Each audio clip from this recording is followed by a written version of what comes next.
ریاست ماں جیسی ہوتی ہے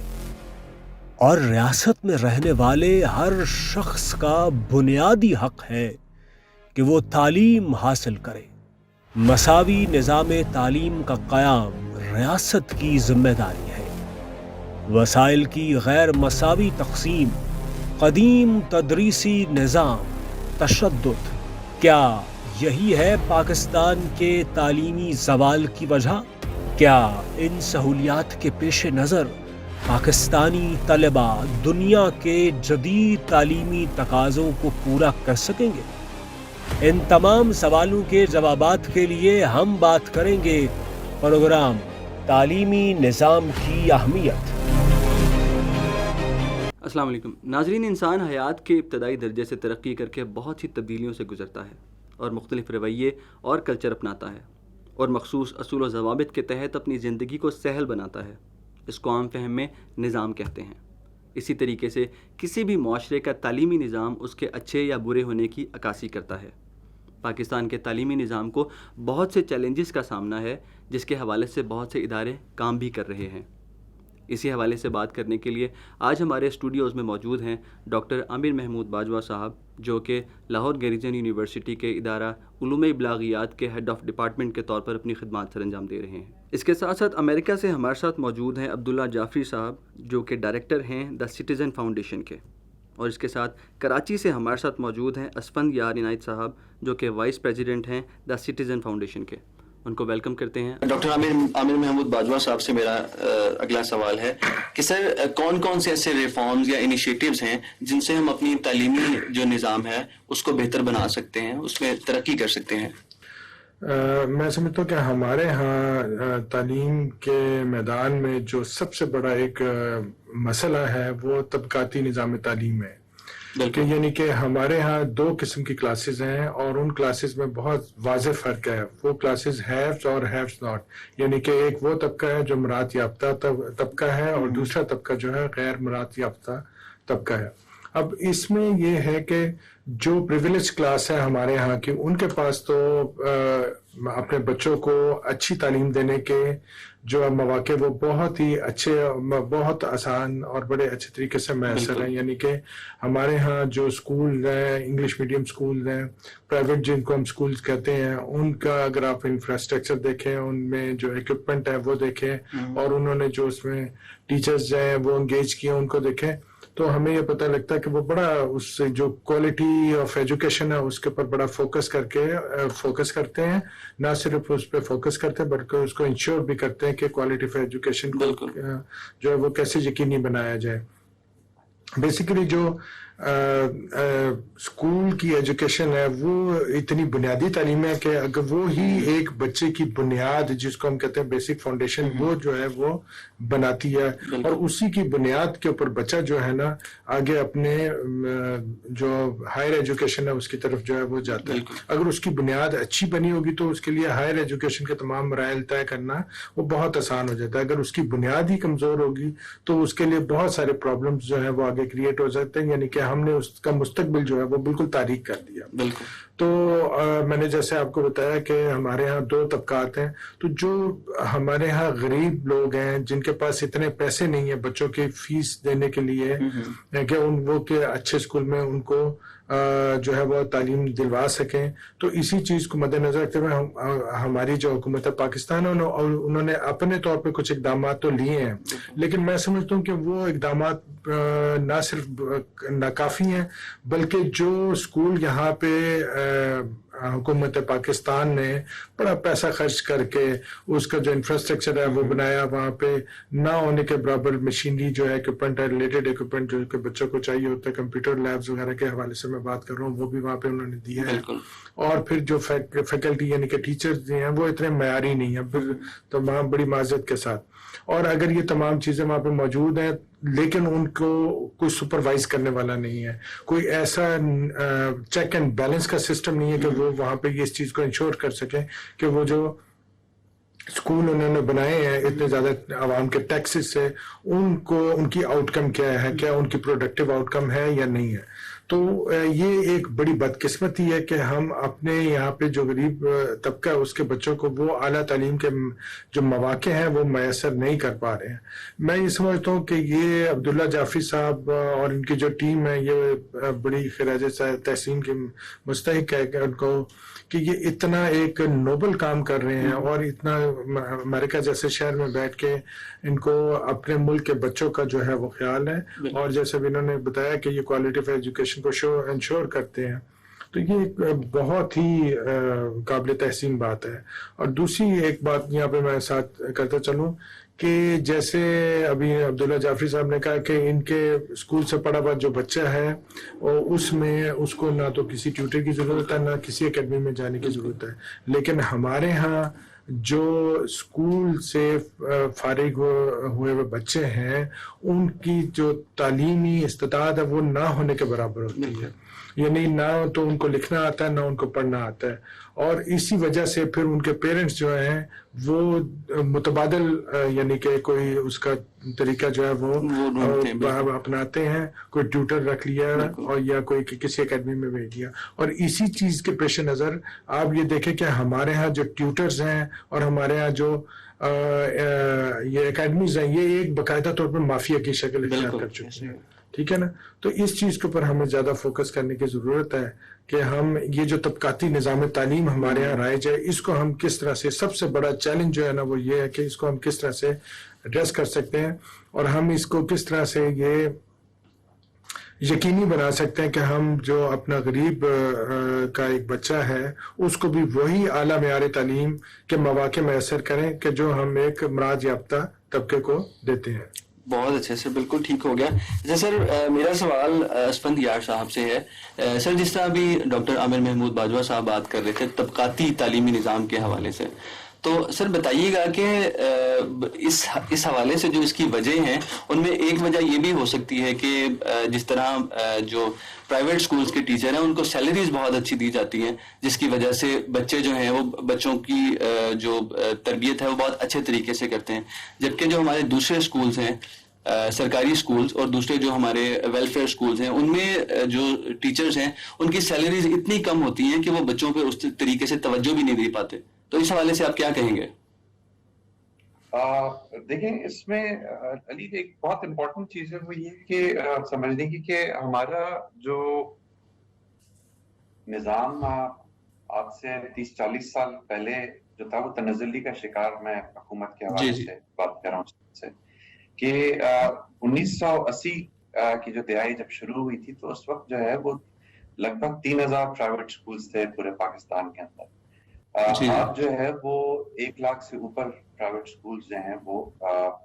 کام کر رہے ہیں. میرے پاس ابھی ایگزیکٹ اس کے فگرز نہیں, لیکن یہ نمبر 1 لاکھ سے ڈیفینیٹلی اوپر ہے. اور تقریباً اب 44% بچہ جو ہے ان پرائیویٹ سکولز جو ہے وہ جا رہا ہے, جو اسکول گوئنگ ایج پورے پاکستان کے اندر جو بچے ہیں.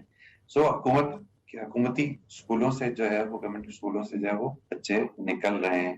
اور جہاں پرائیویٹ اسکول ہوتے ہیں, کیونکہ اور جو دوسرا مسئلہ ہے کہ جب ہم پرائیویٹ اسکول کی بات کرتے ہیں تو ہمارے ذہن میں ہمیشہ یہ آتا ہے کہ شاید پرائیویٹ اسکول جو ہے وہ کوئی بڑا جہاں پہ 20-25 ہزار ماہانہ جو ہے فیس ہے اس میں بچے جا رہے ہیں, یا 15,000 فیس ہے یا 50,000 فیس ہے. یہ تو بہت ہی ایک چھوٹا سا حصہ ہے, وہ 1-2%, 3% بھی نہیں ہے جو اس طرح کے اسکولز پورے پاکستان میں جو ہے موجود ہیں. اصل جو پرائیویٹ سکولز ہیں وہ تو وہ ہیں جو 1,000 روپے, 1,200 روپے, 1,500 روپے, 800 روپے فیس کے جو ہیں وہ وہاں پہ چل رہے ہیں. تو ان سکولوں میں جو ہے وہ بس حکومتی سکولوں کے مقابلے میں تھوڑی سی ذرا بہتری ہے کوالٹی کے حوالے سے. اثر ایک ہمارا نیشنل سروے ہوتا ہے جس میں اسٹوڈنٹ لرننگ آؤٹ کم جو ہے وہ جو ہے اس کا تجزیہ کیا جاتا ہے. تو مین فیلئر جو ہے وہ یہ ہے کہ حکومت نے جس سپیڈ میں کرنا چاہیے تھا اور جس طرح سے کام کرنا چاہیے تھا وہ نہیں کیا ہے,